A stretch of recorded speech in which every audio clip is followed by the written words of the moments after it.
hoist up the thing. Overview. Before each summit, the prognosticators produced lists of every conjunction that they've been able to identify based on reports compiled by the War Scouts. These aren't all the conjunctions. These are simply all the conjunctions that they've been able to find. Because of their focus, these conjunctions are usually very military orientated. They're focused on the movement of the Empire's armies and the barbarian forces arrayed against them. Smaller conjunctions that allow groups to pursue their own personal agendas are only rarely discovered by the Imperial Civil Service. Further information relating to the nature of these conjunctions might be presented by the War Scouts on duty at the Sentinel Gate, providing updates on barbarian movements, information on how to engage enemy troops, or advice on how to avoid casualties and return back to Anvil in safety. It's important to note that the details relating to a conjunction are not fixed.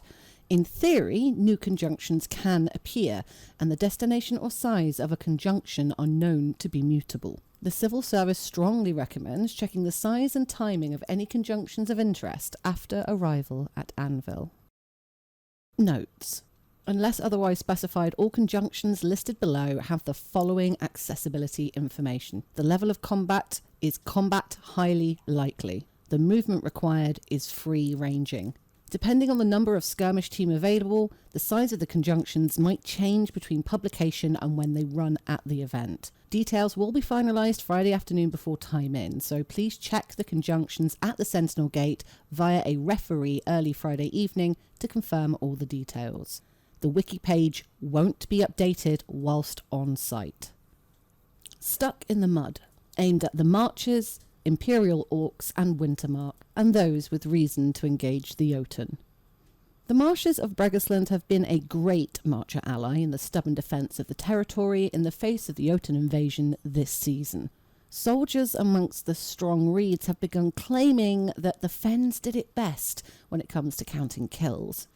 However, whilst the dark water and bulrush fastness of the Night Realm have thwarted many Jotun attacks, it's also led to the confusion of bands of soldiers on both sides. Accurate reporting of troop movements to the Civil Service by the War Scouts and locals has been hard to collate, with messages giving only vague locations and imprecise details on enemy activity. This makes the finer details of coordination for the Imperial armies especially hard for the prognosticators this season. Units go missing or report in miles from their last known location. It's hard going, but as the winter solstice approaches, the situation is better understood, and reports of possible conjunctions begin to emerge. Word comes to the Civil Service from Rosie Little of a perilous situation out in the expanses of the North Fens. Keeping watch on the enemy from her nimble punt, the Beta reports that a warrior warband has besieged the settlement of Gears Hay, preventing Imperial citizens from escaping to their boats or fleeing by road. Obdurate and single-minded as only marchers can be, the inhabitants have made it clear that they intend to dig in, don jerkins, raise their bills, and fight until their last breath. The Summer Storm have thrown themselves into the conflict in Bregasland this past season, engaging the armies of the Jotun all across the war zone. The twisting waterways and boggy islets most certainly have prevented the army from operating in a way that they're more accustomed to, and many legionnaires are grateful of local guidance or the wise directions of the Calavesi they find themselves fighting alongside. Heeding the word of their general, the Summer Storm has sought out hamlets and villages under threat from the Jotun, standing defiant against the western aggressors. Many of the losses the army has taken have come from valiant last stands, protecting the homes, lives and farms of the native Bregas. Shortly before the nations gather in Anvil, an Orc mage from the Beaten Shield Legion is able to send a missive calling for aid for her unit from the Summer Storm that'll soon be overrun, along with the inhabitants of Trent Tun in the northern Grey Fen. An opportunity to intercept the Jotun is discovered, allowing for a chance to save the settlement and return up to 100 soldiers to the fighting strength that had previously been registered, lost to the ranks of the Summer Storm. Alerts are also raised at the quays of Scops Landing when a sizable band of Jotun warriors arrives in the night and blockades the road to the coastal settlement. Strangely, they take no further action and have remained in place as the solstice approaches. Ever alert, the local ferry folk soon notice boats going missing at night, slipped from the moorings and off into the fog. Known to not favour open waters or traversing the sea, it's theorised that a number of human thralls are likely responsible for the thefts. This is soon confirmed, with scattered reports of Marcher-looking folk skulking the wildlands of West Marsh outside of Westerhull. Though few in number, these interlopers are evidently exploring the westerly region of Calavesa. Militia have been altered in Westerhull, and the civil service is confident that the threat from the thralls can be dealt with by the locals. However, the Yotun force blocking the approach to the ferries at Scops Landing does present a problem that needs resolving, and quickly. Leaving the Yotun control over the water to West March could enable further incursions by more human thralls, orc warriors, or the Hordaland folk. Here's your conjunctions. Gearshay Shore, North Fens, Bregasland is at 6:30 on Friday for 90 people, and that takes about 20 minutes. The excursion to Trent Tun, Grey Fens in Bregasland is at 7 o'clock on Friday. That's for 90 people, and again takes 20 minutes. The final one is Scops Landing, North Fens, Bregasland, and that's at 7:30 on Friday for 90 people for 20 minutes. Empty Skies. For the Wintermark, Navarre, and those with an interest in the trods of Semersuak. The Yotun make ready for war on the outskirts of Atalak in Sealtok. Provisions and reinforcements arrive across the icy wastes from Stark and the lands beyond. A chance to strike along one such supply line has been discovered, a conjunction that allows travel to Briar's End, close to the trod southwest of Conotok. Navarre scholars and prognosticators both express concerns that the trod itself is contributing to the tenacity of the Jotun's defences and the speed at which they've been able to redeploy and respond to raids across the border. Reports from scouts in the area have mentioned notable movements of thralls and the construction of watch points protected by grim carved effigies.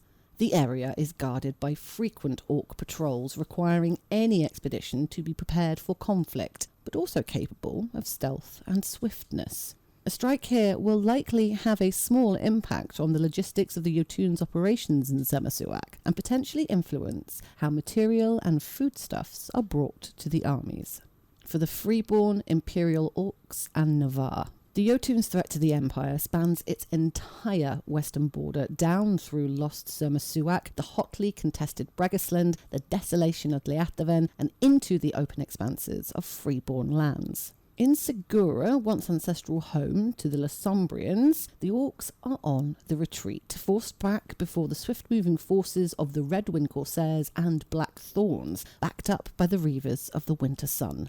A season, perhaps two, and the invaders are likely to be driven back over the hills into Rhinos, freeing Yellow Chase and the entire territory for the second time this decade. However, it seems that the Lasombrian Orcs are not so keen to see their recent conquests lost to them once more. Reinforcements have been sighted moving into the territory out of the west. A conjunction to Acaso Pines in the Yellow Sands offers the Empire a chance to eliminate these reinforcements before they can reach the Escuta army. War Scouts report that the elite Yotun warriors settle to camp at sunset each evening, and a surprise assault would disorientate the enemy, preventing them from mounting a solid defence and allow their number to be quickly overrun. Successfully defeating the Orcs here would stop what amounts to an emergency resupply of the Escuta, preventing the equivalent of 100 additional strength from reaching the army. And for Wintermark and those eager to investigate this mystery, a series of 3 much smaller conjunctions have also been identified by the civil service whilst investigating the happenings at Briar's End. The location of these 3 opportunities are located deep within the northwest wastes of the Suak Font, far behind the front lines and deep inside the territory claimed by the Jotun. Here, the winter has been particularly harsh and unrelenting, even for the few Suak who remain out here. Details are scant, and the few war scouts in Semersuak have been unable to reach the area. Runecasting by Calavesi seers working alongside the prognosticators have repeatedly drawn the rune Neve, along with Ul and Kirop, as they've attempted to scry for further insights. What these portents mean is unclear, but it's likely to be a dangerous endeavour. These forays could be a chance for those heroes of the Mark to assess the situation, gain further insights into what's happening, and potentially learn more about how those Suak living in thraldom have fared. Here are your conjunctions. For Briar's End, Sealtock in Sermasuak, that's 8 o'clock on Friday for 80 people for around 20 minutes. There's Acaso Pines, Yellow Chase in Segura at 8:30 on Friday for 80 people and again 20 minutes. For the 3 smaller conjunctions, you have the Tree of Sarsak, Suak Font in Sermasuak. That is at 7:15 on Saturday. That's 15 people for 20 minutes. You then have Full Fears Watch, Suak Font, Sermasuak. That is at 7:45 on Saturday for 15 people for 20 minutes. And then Slaughter Hollow, Suak Font, Sermasuak. That's at 8:15 for 15 people for 20 minutes. Home Through the Forest. For the attention of the Navarre and those seeking an end to the Valorn threat, and the Grey Pilgrims and questing knights sworn to defeat the Valorn. The territories claimed by the Navarre have seen large numbers of engagements and sudden eruptions of violence arise over the last season. Fierce conflicts have been fought from Hercynia in the north to Therin in the southeast, yet military forces of Navarre and their allies from other nations have stymied the extent to which these recidivists have been able to inflict death and destruction on the Empire. Through the efforts of the valiant Pegasus, the Great Pilgrims, the Silent Bell, and numerous bands of warriors, the tide has slowly been turned against the foes that have lain hidden across the woods of the Empire. A month before the winter solstice, as the snows start to land thick and heavy in North Pines, Navarre scouts in the Silent Bell report movements of the Feleric striding, heirs of Turunial, led by the brand Fenella Feleric. This striding are linked to many of the attacks in the North Pines and Summersend in Hercynia, indicating that Fenella is perhaps coordinating activities of the heirs in the territory from a hideaway in Needlestead. These reports are matched to an account received from the Marshstalker steading of Summersend, who report an attack on their way house by the Feleric shortly after the autumn equinox. The Marshstalkers were beset by the striding during a nighttime raid. Whilst the attack was driven off at great cost, in the confusion an old heirloom was stolen from the Wayhouse's meeting hall. An opportunity has been identified to strike against the Feleric striding and possibly eliminating their leader Fenella and recover the lost item. The heirloom is known by the Marshwalkers as the Promise of Home. It's an old icon of the witness that's been hallowed with true liao during the reign of Empress Teleri. If recovered and returned to the Marshwalkers via the Navarre egregore, the steading has promised to travel to Anvil at the spring equinox. Following a call made by the Navarre National Assembly, the Marshwalkers have knowledge to share about the Vates Shelter, an artifact Abraxas stone that was lost to the Navarre during the reign of Empress Brannan some 130 years ago. This past season, the Grey Pilgrims of Highgard have supported the military forces stationed in the area that are taking the fight to the traitorous Navarre and the existential threat posed by the Valorn's very nature. At Tower's Edge Halt, above the River Tarn in Theranin, the devout opponents of the Valorn report on an incident involving the Green Stride steading and a coven of Vates skilled in the magics of the Winter Realm. The Grey Pilgrims tell of a nighttime encounter with a member of the Frozen Steps Coven who stumbled into the light of their campfire whilst fleeing. The Frozen Steps Coven are a small group of Vates with an interest in the Winter Realm, who were prominent at Anvil during the reign of Emperor Walker over a decade ago. The young magician claims that their entire coven had been captured by the Greenstride steading and were being interrogated and forced to perform rituals for their captors. Apparently, the Greenstride steading are eager to identify ways that the Valornspawn might be protected from winter magics, such as Ward of the Black Wastes, and are apparently forcing the Frozen Steps Vates to help with their work. The Grey Pilgrims have attempted to scout the steading, but there's far too many heirs and Valornspawn in the area for them to attempt a rescue. Instead, they've reported the information to the Imperial Prognosticators, who have identified an opportunity to rescue the Vates and strike against the steading, with the potential to kill their leader, Clevorn Greenstride, if present. Here are your conjunctions. Needlestead, North Pines in Hercynia, is at 3 o'clock in the afternoon on Saturday, for 60 people, taking around 20 minutes. The other is Tower's Edge Halt, Upper Tarn Valley in Theranin, and that's at 3:30 in the afternoon on Saturday for 60 people, again for around 20 minutes. Following on, for the attention of the Navarre, Varushka and Urizen, and those seeking an end to the Valorn threat, and Grey Pilgrims and questing knights sworn to defeat the Valorn. From Hakinia comes word of another group of cultists, the Varushkan Cabal of the Green Mother. The Empire has located a valuable witness, a young Navar magician, who's observed a Varushkan Cabal performing a powerful ritual at a spring regio in Hakinia. The girl was able to remain hidden and thus observe the traitors at work as they called on the power of Yornagra to help bring a plague of pestilence and floods down over her homeland. There can be little doubt that what the girl observed was the Varushkan Cabal at work, inflicting one of the Empire's most feared and most illegal curses on Hakinia.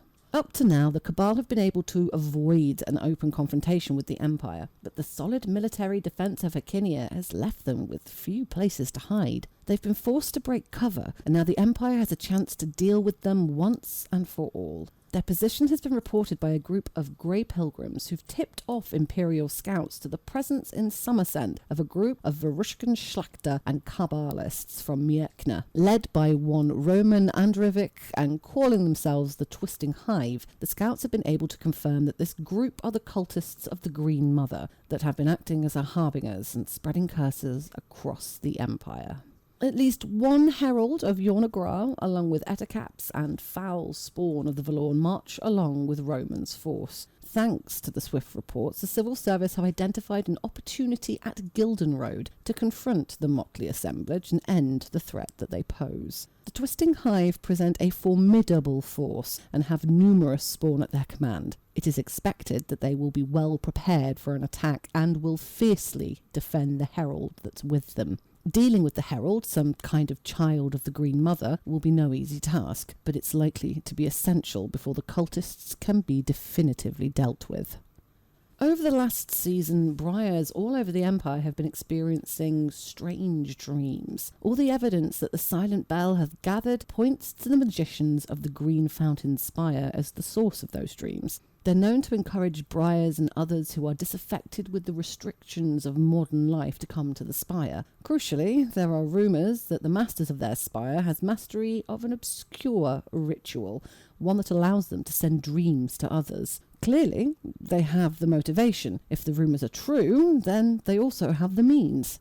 Now, as a result of the Empire's vigilance and the dedication of military captains, there's an opportunity to directly confront the Green Fountain Spire. The civil service have identified a conjunction of the Sentinel Gate close to the Beaten Branch Wayhouse in Peakedge Song, Theranin. War scouts and Navar stridings in the area have reported on the movement of a group of Urazeni Magi and Sentinels from Green Fountain Spire that left Perigro in Morrow shortly after the autumn equinox. Understood to be led by the Sentinel Agrippina of Green Fountain, the band headed through the passes into Theranin, only to disappear into the depths of the miasma of Sweetglades.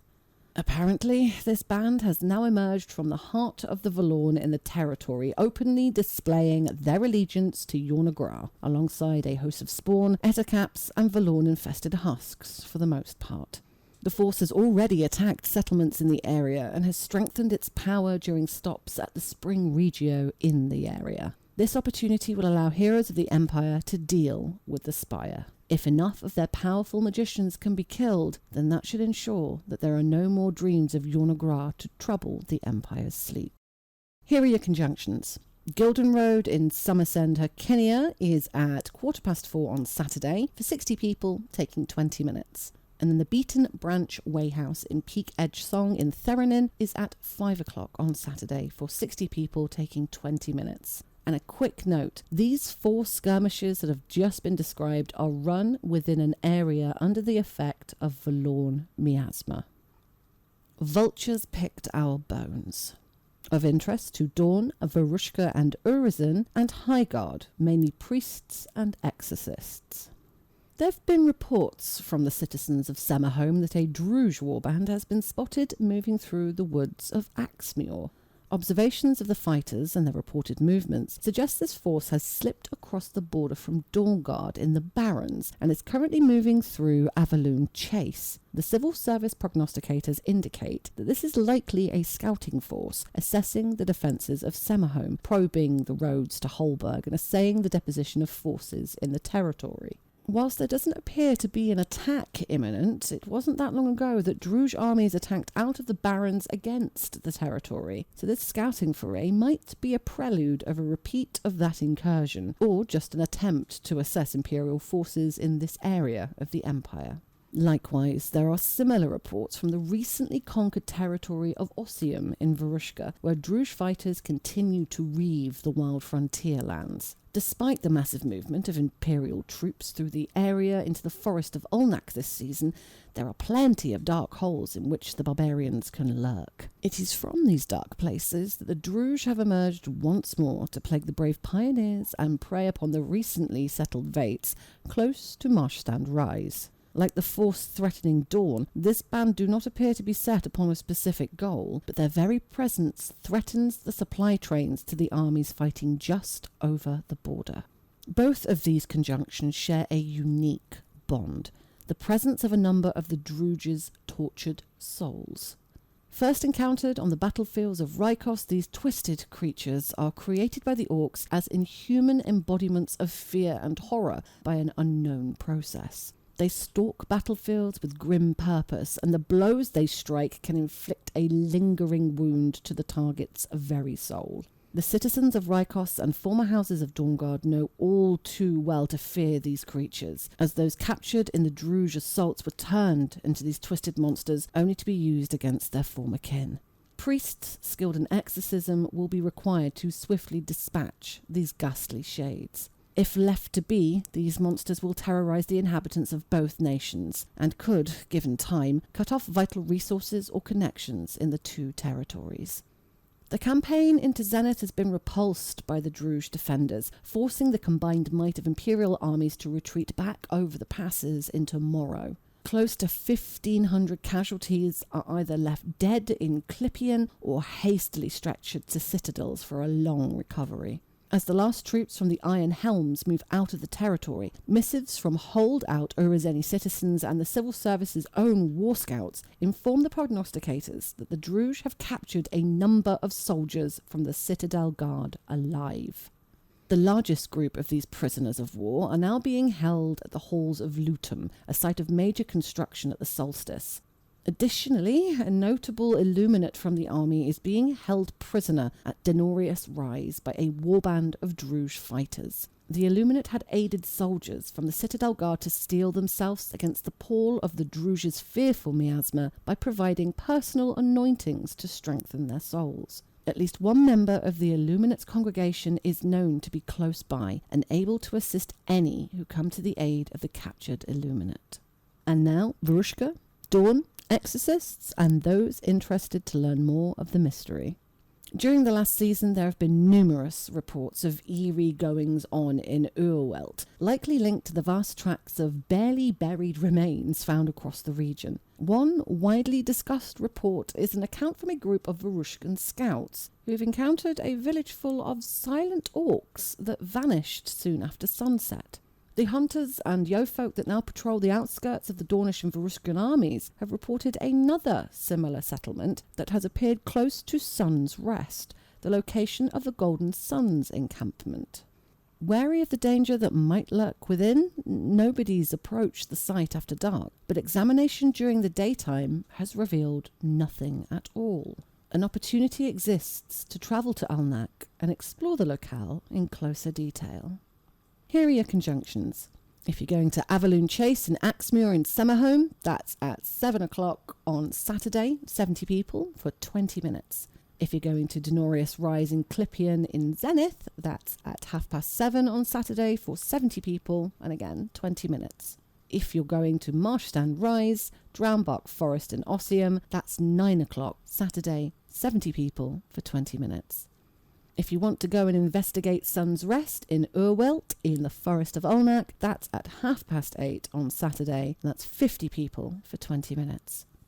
And finally, a little note on the Druj miasma. All characters on the skirmish in Zenith and the skirmish in the Forest of Olnak will be under a permanent weakness effect and experience a feeling of hopelessness and dread unless they can do the following: expend a hero point upon entering the area, are subject to an anointing, can overcome the supernatural dread using their changeling lineage by becoming extremely angry, or are bonded to a magical item or have a ritual enchantment that mitigates effects like these.